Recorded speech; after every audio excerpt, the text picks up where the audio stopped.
کہ سجدہ کے لیے حضور کھڑے ہو رہے ہیں اور حضور کے لیے سجدہ کھڑی ہو رہی ہیں، ایک حدیث بتانے والوں نے خرابی پیدا کر دی، دونوں حدیثیں بیان کرنے سے مسئلہ کافی حد تک حل ہو گیا، لیکن ابھی بھی مکمل حل نہیں ہوا، مزید سنیے۔ سبحان اللہ۔ سیدہ رضی اللہ تعالی عنہ کے پاس نبی کریم صلی اللہ علیہ وآلہ وسلم تشریف لے جائیں تو سجدہ پر واجب ہے کہ حضور کے لیے کھڑی ہو جائیں، اور جب سجدہ حاضر ہوں تو حضور پر واجب نہیں ہے، یہ حضور کریم کی شفقت کا تقاضا ہے کہ حضور کھڑے ہو جائیں۔ یہ فرق ہوتا ہے وجوب میں اور شفقت میں۔ سبحان اللہ۔ تو پھر بتا دیتا ہوں کہ شفقت کوئی معمولی چیز نہیں ہے، فرق صرف یہ بتایا جا رہا ہے کہ وجوب اور شفقت میں فرق کیا ہوتا ہے، اور غلو اور تحقیق میں فرق کیا ہوتا ہے، اور انتشار اور انطباق میں تمیز کیسے کی جاتی ہے۔ سنی جب بات کرتے ہیں تو اپنے دلائل کو اپنی اپنی جگہ پہ فٹ کر کے اور منطبق کر کے بتاتے ہیں، اسی کا نام اہل سنت و جماعت اسی لیے رکھا گیا۔ ایک اور مثال دیجیے، اللہ کریم قرآن شریف میں ارشاد فرماتا ہے قَدْ نَرَا تَقَلُّبَ وَجْهِكَ فِي السَّمَاءِ، اے محبوب آپ کے دل میں جو خواہش تھی اس کے پورا ہونے کے انتظار میں آپ جو ہماری طرف دیکھتے ہیں تو اس وقت ہم آپ کی طرف دیکھتے ہیں۔ تو حضور کا اللہ کی طرف دیکھنا اور اللہ کا حضور کی طرف دیکھنا دونوں درست ہیں، دونوں قرآن سے ثابت ہیں، لیکن اس دیکھنے میں اور اس دیکھنے میں فرق کیا ہے؟ حضور کا دعا کرنا بھی واجب اور قبولیت کی توقع رکھنا، اور اللہ کریم جل شانہ سے امید رکھنا، تو یہ بھی واجب۔ لیکن اللہ کا اپنے محبوب کو دیکھنا، اللہ پر کچھ واجب نہیں ہوتا، اللہ کا اپنے محبوب کو دیکھنا اللہ کی شفقت۔ سبحان اللہ۔ تو حضور دیکھیں تو واجب، اللہ دیکھے تو شفقت، سجدہ کھڑی ہو جائیں تو واجب، حضور کھڑے ہو جائیں تو شفقت۔ اگر وہی آتی سجدے کے دوران تو حضور پر سجدہ کر لمبا کرنا واجب تھا، اب وہی نہیں آئی تو اب کیا ہے؟ اب شفقت۔ یہ اس حدیث کو ہم نے اپنی طرف سے پوری کوشش کی ہے کہ اچھی طرح سمجھا دیا جائے، تاکہ اس معاملے میں بھی جو باتیں بتائی جاتی ہیں اور نیٹ پر طرح طرح کی باتیں آتی ہیں ان کا حل ہو جائے۔ اب تک ہم نے دو باتیں عرض کی، نام رکھنے والی حدیث ایک اور سجدہ لمبا کرنے والی حدیث دو۔ تیسری بات، آپ اتنے بندے بیٹھے ہیں، علماء کے علاوہ باقی حضرات شاید ہی کسی کو پتا ہو، ہمارا حال یہی ہے کہ میدان کربلا سے زندہ بچ کے آنے والے مرد کون کون ہیں؟ آپ عام طور پہ یہ جانتے ہیں کہ ایک امام زین العابدین بچ کر آئے تھے، یہی بتایا جا رہا ہے۔ امام زین العابدین کے بارے میں کتابوں میں صاف لکھا ہوا ہے کہ حسینی سادات میں سے ایک امام زین العابدین بچ کر آئے تھے، یہ ساتھ لفظ باقاعدہ منشن ہوتا ہے، اس کو ہم نے مطلق ٹھہرا دیا ہے کہ ٹوٹل بچ کے آنے والے ایک ہی تھے۔ سونا، بچ کے آنے والوں میں سے امام زین العابدین کی اولاد پاک میں سے حسینی سادات چلے ہیں، تو بتاؤ حسنی سادات کیسے چلے ہیں؟ آج کل بزرگ حسنی بھی ہیں، حسینی بھی ہیں، تو ایک اور ہستی بھی ہیں، غازی کربلا ہیں، ان کا نام حسن ہے، یہ امام حسن کے بیٹے ہیں، باپ کا نام بھی حسن ہے، شہزادے کا نام بھی حسن ہے، حسن بن علی بن ابی طالب، یہ بھی غازی کربلا ہے۔ ان حسن کو حسن مسنہ بھی کہا جاتا ہے۔ مسنہ میم سے، یہ جٹوں والی بولی بول رہا ہوں میں، سا قاری حضرات سے معذرت کے ساتھ، میم سے اترے نقطوں والی سے ہوتی ہے نا، بیتے سے، یہ وہ ہے، میم سے نون یہ چھوٹی یہ کے اوپر کھڑا زبر ہے تو وہ بنا مسنی کی بجائے بنا مسنہ۔ تو حسن مسنہ کا نام آپ نے سبق کی طرح یاد کر کے آج گھر جانا کہ یہ غازی کربلا ہے، ان سے حسینی سادات امام زین العابدین سے اور حسنی سادات حسن مسنہ سے چلے ہیں۔ ایک اور شہزادے بھی بچ کے آئے ہیں، لیکن ان کی تفصیل ایسی ہے، عمر بھی نام ملتا ہے، عمر بھی ملتا ہے، عمر بن حسن، عمر بن حسن، اور یہ بھی بعض کتابوں میں ہے کہ ان میں سے اولاد پاک نہیں ہوئی، تو حسن سادات حسن مسنہ سے چلے۔ اب جب آپ کو پتہ چل گیا کہ میدان کربلا سے بچ کے آنے والے کم از کم دو مرد ہیں، ایک امام زین العابدین ہے اور ایک حسن مسنہ ہے، اور حسن مسنہ کے بارے میں ایک اور بات بھی نوٹ کیجیے، حسن مسنہ میدان کربلا میں زخمی ہوئے ہیں، یہ بھی ایک اعزاز ہے نا، آپ زخمی ہوئے ہیں آپ کی والدہ ماجدہ کے چچا کے بیٹے. یہ تہذیب التہذیب میں آپ ہاں کی پٹی میں دیکھ سکتے ہیں. میرے پاس جو ہے اس کی دوسری جلد کا صفحہ نمبر 23 اور 24 ہے. آپ کی والدہ ماجدہ کے چچا کے بیٹے نے آپ کو وہاں سے کسی طریقے سے وہاں سے نکالا اور ان کے زخموں کا علاج کیا. اللہ نے ان کو شفا دی اور حسنی سادات ان سے چلے. ایک اور بات پہ یہاں اور کر لیجیے. آپ کیا سمجھتے ہیں کہ اگر شہزادے 2 بچ کے آئے ہوں تو امام زین العابدین چھوٹے شہزادے کے بیٹے ہیں, امام حسین چھوٹے ہیں امام حسن کے, اور یہ بڑے شہزادے کے بیٹے ہیں. کیا سمجھتے ہو ان کا رتبہ امام زین العابدین سے بڑا نہیں تو برابر تو ضرور ہوگا؟ اور کیا سمجھتے ہو امام زین العابدین کے اولاد میں سے اگر ائمہ پیدا ہو سکتے ہیں تو امام حسن مصنع کی اولاد میں سے ائمہ پیدا نہیں ہو سکے ہوں گے؟ سبحان اللہ. غور کرنا اس بات پہ. اگر آپ حسن مصنع کا نام ان کا غازی کربلا ہونا اچھی طرح ذہن میں رکھ لو کہ غازی جو کربلا سے واپس آنے والے ایک نہیں کم از کم 2 ہیں, تو منکرین صحابہ کی ساری کہانی الٹ جاتی ہے. صرف آپ کا تھوڑا سا گفتگو میں ماہر ہونا ضروری ہے. اور دیکھیے یہی حسن مصنع ہے جن کی اولاد میں سے ایک بہت بڑی ہستی پاکستان میں دفن ہے. اور رشتے میں ان کے پوتے بنتے ہیں, پوتے پڑ پوتے. حضرت عبداللہ شاہ غازی کراچی کلفٹن سمندر کے کنارے پر جن کا مزار ہے, یہ حسن مصنع کی اولاد میں سے. سبحان اللہ. اور سنیے حضرت داتا گنج بخش علی حجویری, یہ حسن مصنع کی اولاد میں سے. اور سنیے حضور غوث اعظم شیخ عبد القادر جیلانی رضی اللہ تعالیٰ عنہ حسن مصنع کی اولاد میں سے ہیں. سن لیجئے ذرا غور سے سنیے اس جملے کو کہ یہ 6 صدی میں آ کر 5ویں 6 صدی میں آ کر جن کی اولاد میں داتا اور غوث جیسی ہستیاں پیدا ہو سکتی ہیں, ان کے اپنے گھر ان کے سگے بیٹے امامت کے اہل کیوں نہیں ہو سکتے؟ کیا ان میں کوئی اہلیت نہیں تھی؟ پتہ چلتا ہے کہ اگرچہ ائمہ اہل بیت اپنی جگہ پر ایک عظمت کے مالک ہیں, اپنے اپنے دور کے اولیاء ہیں, اس میں ہے ہمارے سننے کو کوئی شک نہیں. ہمیں کچھ باتیں ضمناً کلیئر کرنا پڑتی ہیں, اس میں تو کوئی شک نہیں. لیکن سوال صرف یہ ہے کہ امام حسن کی اولاد حسن مصنع کی اولاد میں سے کوئی ایک بھی امام نہ ہو سکا. اس سوال کا ہمیں جواب چاہیے, ذرا تشفی بخش جواب چاہیے, جلالی جواب نہیں چاہیے, ذرا جمالی جواب چاہیے, اور ہنگامی جواب نہیں چاہیے, ذرا تحقیقی جواب چاہیے. جن کی نسل میں غوث پیدا ہو سکتے ہیں, غوث اعظم پیدا ہو سکتے ہیں, جن کی نسل میں داتا صاحب پیدا ہو سکتے ہیں, تو ان کے سگے بیٹے کسی اہلیت کے نہیں تھے خدا نخواستہ.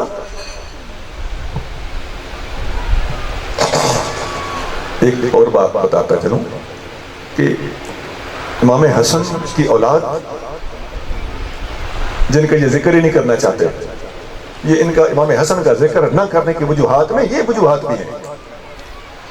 اور ادھر امام زین العابدین کی اولاد ان کے آپس میں جھگڑے اور مقاتلے تک رہے ہیں, اور جھگڑا اس بیس پہ ہوتا تھا کہ آپ امام نہیں ہو, میں ہوں.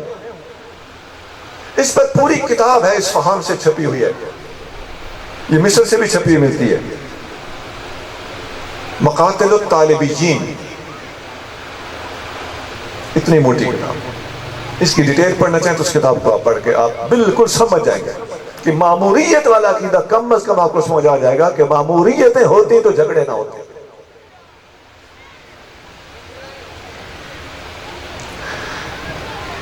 اور سنیے یہی امام حسن ہیں جن کی اولاد میں سے مولا مرتضیٰ رضی اللہ تعالیٰ عنہ فرماتے ہیں کہ میرے بیٹے حسن, یہ میرا بیٹا حسن سید ہے, کما سماہ رسول اللہ صلی اللہ علیہ وسلم, جیسا کہ رسول اللہ صلی اللہ علیہ وسلم اس کا نام سید رکھا ہے, اس کی اولاد میں سے میرا بیٹا مہدی پیدا ہوگا.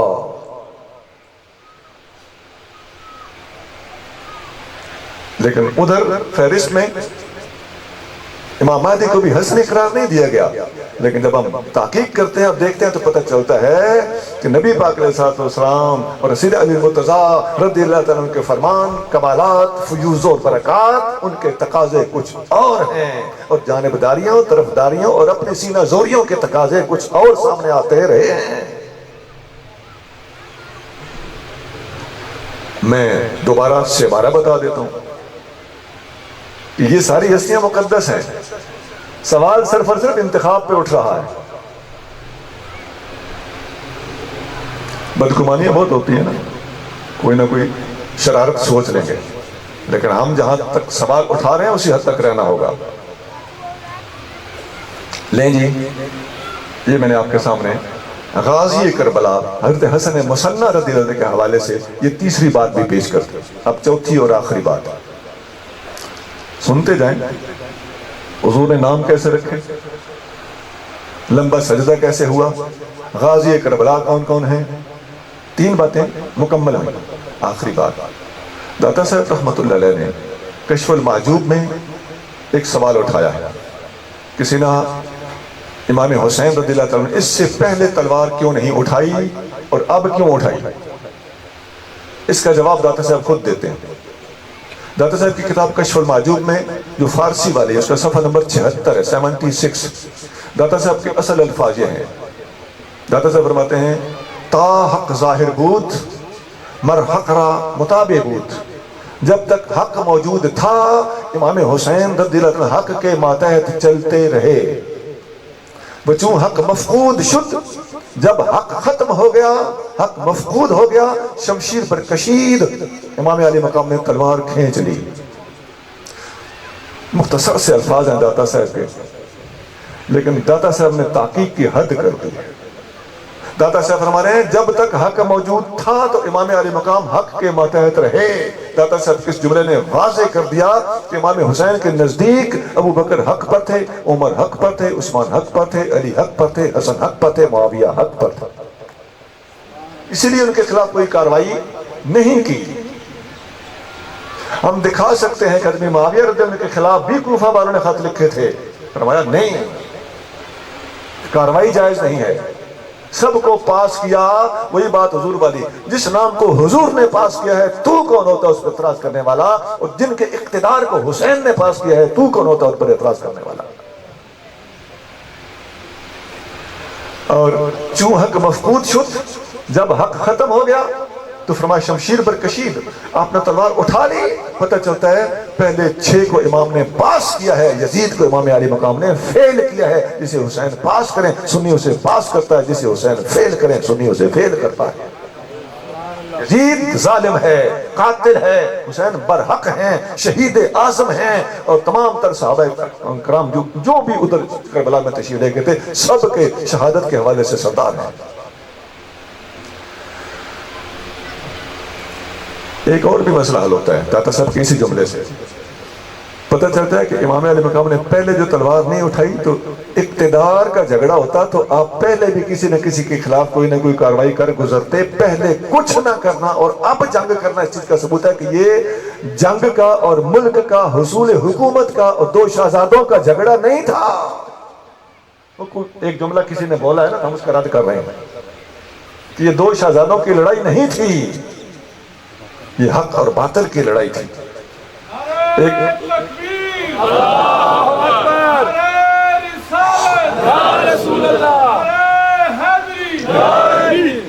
ایک اور بات بھی ہے کہ یہ جو ہے نا 2 شہزادوں کا لفظ جو بولا جاتا ہے, شہزادہ ان 2 میں سے ہے یہ ایک جس کا نام حسین ہے, دوسرے کے لیے لفظ صادق کی ثابت نہیں ہوتا. وہ ایک ظالم حکمران ہے. پھر ایک ضمنی بات عرض کر دیتا ہوں کہ بعض لوگوں میں ذہنوں میں سوال اٹھتا ہے, یہ ہمارے پیر صاحب پیر سیر زاہد حسین شاہ صاحب کے شہزادے جو شہید ہوئے ہیں ان کے حوالے سے میں ایک بات کرنے لگا ہوں کہ ان کا بڑا ذہن ہوتا تھا کہ معاویہ کے بارے میں وہ بڑے پرٹیکولر تھے. تو یہاں ایک سوال اٹھ سکتا ہے کہ وہ جو 6 جن کو امام حسین نے پاس کیا ہے ان میں ابھی معاویہ بھی ہے, ان کے بارے میں لوگوں میں کچھ چہمی گوئیاں اور کچھ ذہنوں کے اندر خلشیں ہیں. تو یہ خلش دور ہو گئی نا کہ امام ان کو پاس کر دیا, تو کون ہوتا ہے خلش رکھنے والا. اور ایک بات سنا دیتا ہوں اور بھی. ایک حدیث میں آتا ہے حضرت ام حرام رضی اللہ تعالی عنہا فرماتی ہیں کہ نبی کریم صلی اللہ علیہ وسلم دوپہر کو قیلولہ کرنے کے لیے میرے گھر میں آرام فرما تھے. جب آپ جاگے تو میں نے دیکھا آپ بڑے خوش ہیں. میں نے عرض کیا حضور خوشی کی کیا وجہ ہے؟ آقا نے فرمایا میں نے خواب میں دیکھا ہے کہ میری امت کا ایک لشکر سمندر کے پار جہاد کرنے گیا ہے. ہر جہادی کے اوپر جنت واجب ہو چکی ہے. میں خوش ہوں. ام حرام نے عرض کیا یا رسول اللہ دعا فرمائیے اللہ کرے میں اس لشکر میں شامل ہو سکوں. آقا نے فرمایا تم اس لشکر میں شامل ہوگی. آپ دوبارہ آرام فرما ہو گئے. دوبارہ جا کے تو آپ پھر خوش تھے. ام حرام نے پوچھا یا رسول اللہ اب خوش ہونے کی کیا وجہ ہے؟ اللہ تعالیٰ آپ کو خوش رکھے. اضحکک اللہ، اللہ تعالیٰ آپ کو ہنستا رکھے. تو اب خوشی کی کیا وجہ ہے؟ آپ صلی اللہ علیہ وسلم فرمایا میری امت کا میں نے دوسرا لشکر دیکھا ہے جن کے سابقہ گناہ معاف ہیں. اب اس دوسرے لشکر میں کوئی تھا یا کوئی نہیں تھا یہ بھی ایک بحث ہے. اور اگر بالفرض تھا بھی تو اس کے سابقہ گناہوں کی معافی ہو رہی ہے. اس کے بعد اگر اس نے کوئی جرم کیا ہے جو ناقابل معافی ہے تو اس کی یہاں بات نہیں ہو رہی. میں اشارہ کر گیا ہوں پڑھے لکھے لوگوں کے لیے. ام حرام نے عرض کیا یا رسول اللہ دعا کیجئے اللہ کرے میں اس لشکر میں ہو جاؤں. فرمایا تم دوسرے لشکر میں نہیں ہو، پہلے میں ہو اور دوسرے میں نہیں ہو. تو یہ مرزا قادیانی اینڈ کمپنی کو غور کرنا چاہیے. ہمارے آقا وہ بات کرتے تھے جو ہونے والی بات ہوتی تھی. ایسے خوش کرنے کے لیے کہہ نہیں دیا جاتا تھا کہ تم اس میں بھی ہو تمہیں وہ بھی عذاب ہے چل تم یہ بھی پالے وہ بھی پالے. نہیں، آقا وہ بات کرتے تھے جو صحیح حقیقی تحقیقی بات ہوتی تھی. ہوائی باتیں ہمارے آقا سے منسوب نہیں ہیں. یہ مرزا قادیانی کا ہی کام اس قسم کی باتیں کرنا. تو بعد میں اسی حدیث کے اگلے الفاظ یہ ہیں کہ بعد میں حضرت امیر معاویہ رضی اللہ تعالیٰ عنہ کی سربراہی میں سمندر کے پار پہلا جہاد ہوا جن کے بارے میں آقا نے فرمایا تھا کہ ان سب کے اوپر جنت واجب ہے. اچھا یہ تو حدیث تو مکمل ہو گئی. اب آپ کو میں بتاتا ہوں یہ حدیث کس کس کتاب میں ہے. لوگ حوالہ مانگتے ہیں نا. اچھا یہ حدیث بخاری شریف میں. اب قرآن کے بعد ہمارے پاس سب سے اونچی کتاب یہی ہے. ہم قادیانیوں کو جب ختم نبوت پر دلائل دیتے ہیں، حیات مسیح پر دلائل دیتے ہیں، تو جب ہم بخاری کا حوالہ دیتے ہیں تو ہم کہتے ہیں کہ اس سے اوپر اہل اسلام کے پاس حدیث کی کوئی کتاب نہیں ہے. مرزا جی آپ کو جھکنا پڑے گا. تو وہی بات یہاں پر بھی ہے یارو بخاری سے اوپر ہم کہاں سے کتابیں لائیں. تو بخاری کے اندر حدیث موجود ہے. اور اگلی بات بھی سن لیجیے بخاری میں ایک جگہ پر نہیں ہے، 2 3 4 5 6 جگہ پر نہیں ہے. یہ حدیث ایک بخاری شریف کے اندر 11 مقامات پر موجود ہے. 11 ٹائمز. ابھی بھی ٹھنڈ نہ پڑے تو اور سن لیں. یہ حدیث بخاری میں 11 مقامات کے علاوہ ہماری اہل اسلام کی 6 حدیث کی مشہور کتابیں جنہیں سیاستہ کہا جاتا ہے، بخاری، مسلم، ابو داؤد، ترمذی، نسائی، ابن ماجہ، 6 کی 6 کتابوں میں یہ حدیث موجود ہے. اور اسی حدیث کے تحت علماء نے لکھا فیہ منقبۃ لمعاویہ. لو یہ لفظ بھی دیکھ لو. اس حدیث کے اندر معاویہ کی منقبت موجود ہے. پھر چور چوری سے جائے، ہیرا پھیری سے نہ جائے. طرح طرح کی شرارتیں سوچیں گے. ایک شرارت یہ نہیں کریں گے کہ ہو سکتا ہے ان کی سربراہی ہو، ان کی عمارت ہو، وہ خوشخبری فوجیوں کے لیے ہو، سربراہ کے لیے نہ ہو سکتا ہے. او بھائی اگر وہ ہو سکتا ہے تو یہ بدرجہ اولا کیوں نہیں ہو سکتا کہ سربراہ پوری فوج سے پہلے اس خوشخبری میں شامل ہو. اچھا اب تمہاری ہو سکتا وہ حضرت عبداللہ بن عمر رضی اللہ تعالیٰ سے ایک یمنی آدمی نے کہا کہ ارأیت ان فعلت ہاکذا ارأیت ان فعلت ہاکذا. بخاری میں یہ بھی حدیث ہے کہ حج کے دوران آپ کیا کہتے ہیں اگر مجھ سے یہ ہو جائے تو پھر کیا ہوگا، اگر مجھ سے یہ غلطی ہو جائے تو پھر کیا ہوگا. آپ نے فرمایا اجعل ارأیتک بالیمن. یہ جو ہے نا میری یہ غلطی اگر یہ ہو جائے اگر یہ ہو جائے. یہ اپنے اگر کو یمن چھوڑ کے آ. یمن میں اس کا گھر تھا، ہمارے یہ اتھے چھوڑ کے آ.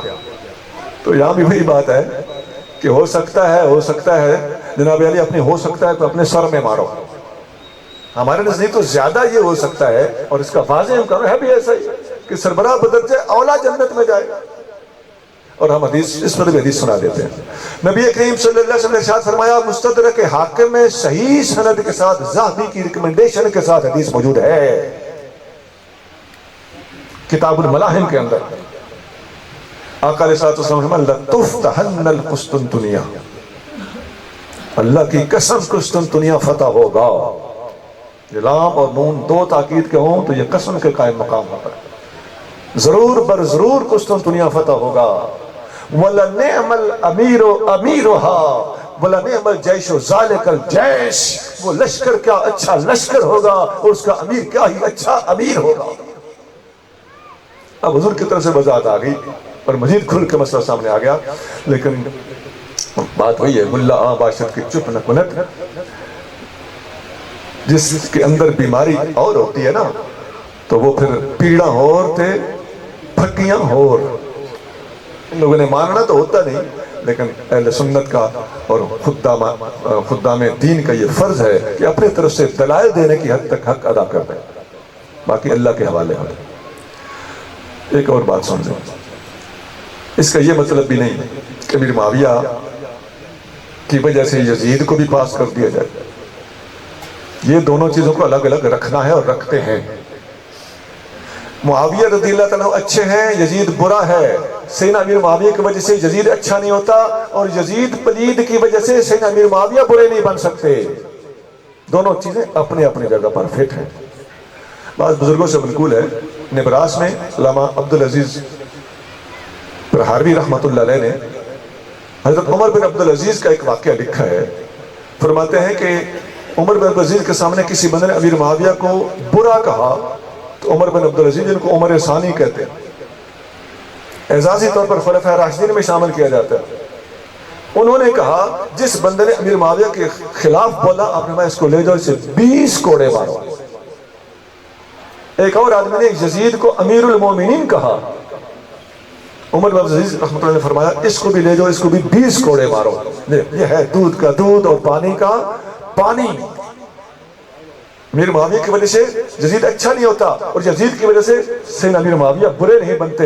لا تزر وازرۃ وزر اخری، قرآن میں یہ بار بار آیت آتی ہے، کئی مقامات پر آتی ہے، سورۃ انعام سے شروع ہو جاتی ہے، سورۃ نجم تک جاتی ہے، اور اللہ کریم جل شانہ کے اس فرمان کا یہی مطلب ہے۔ یہاں ہی یہ آیت فٹ بیٹھتی ہے۔ جن لوگوں نے اس آیت کو شفاعت کے خلاف استعمال کیا ہے ان کا انطباق غلط ہے، یہ صحیح معنی میں اگر فٹ بیٹھتی ہے تو یہاں فٹ بیٹھتی ہے کہ کسی ایک اچھے کی وجہ سے دوسرے کو اچھا نہ کہو، کسی ایک برے کی وجہ سے دوسرے کو برا نہ کہو۔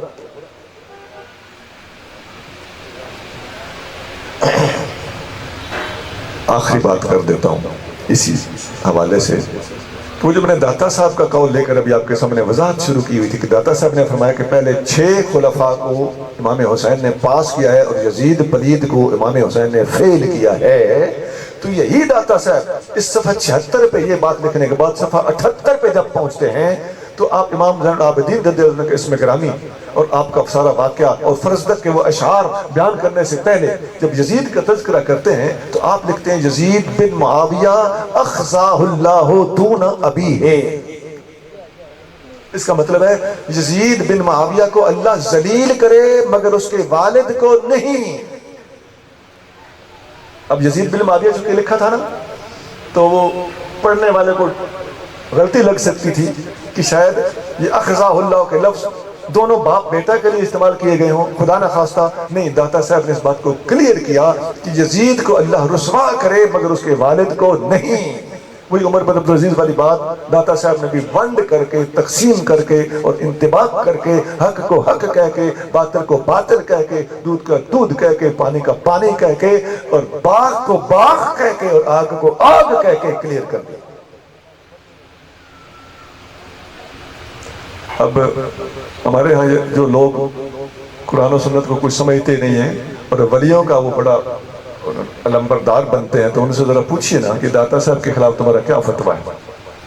داتا صاحب تو یزید کو برا کہہ رہے ہیں اور امیر معاویہ رضی اللہ عنہ کے بارے میں بڑے کانشیس ہیں کہ جب بات یزید کی چھڑی، یزید کو آپ نے برا کہا تو ضمناً امیر معاویہ یاد آ گئے۔ کیا ضرورت تھی؟